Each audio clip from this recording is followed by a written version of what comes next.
So this question is longest palindromic substring. Now we are given a string S and we have to return the longest palindromic substring in S. Now a string is a palindromic if it reads the same forward and backward. Over here there are a few examples. Now going through the code, we start with if the length of S is less than 2, we just return S. So if it's an empty string or a single character, we just return it as it is. Then we have a start and end. So these track the inclusive index bounds of the best palindrome found so far. We are initializing both to 0, so the single character at index 0, which is always a valid palindrome. Then we have this inner helper function, which is expand, and it takes in two parameters, the left and right. Now it takes a starting center defined by two indices, and it grows outward. And also notice it's defined inside our main function, which is longest palindrome.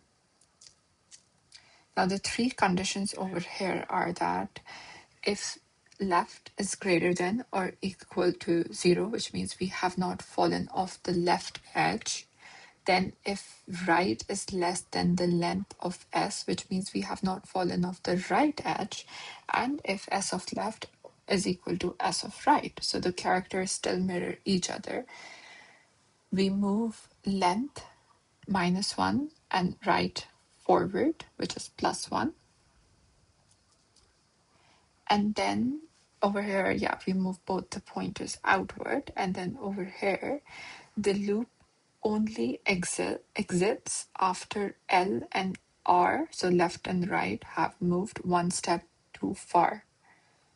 So we undo that last step to get back to the last confirmed valid pair. So what we did over here, we're going to undo it, and that's why we are adding one back to left and we are subtracting one back from right.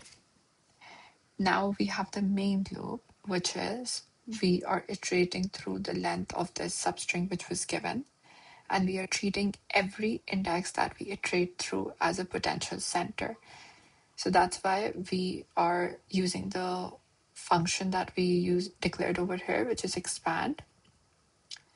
So we start with both pointers on the same character, and that's why we are passing I.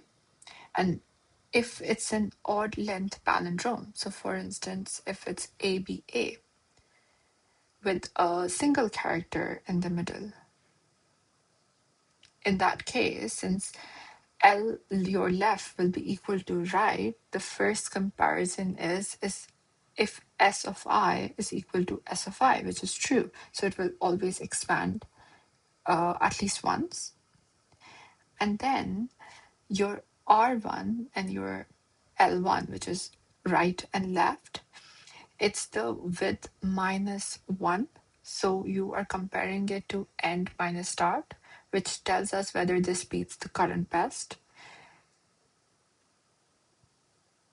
Now over here, expand I +1, we are starting with both the pointers, but we have a gap because it's an even length palindrome. So for instance, ABBA.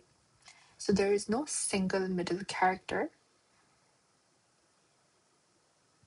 And that's why we do the exact same thing. And this is Python slicing. So it's exclusive on the upper bound. So that's why for the end, we are using n+1. That's needed because it's actually we actually want to include the last character.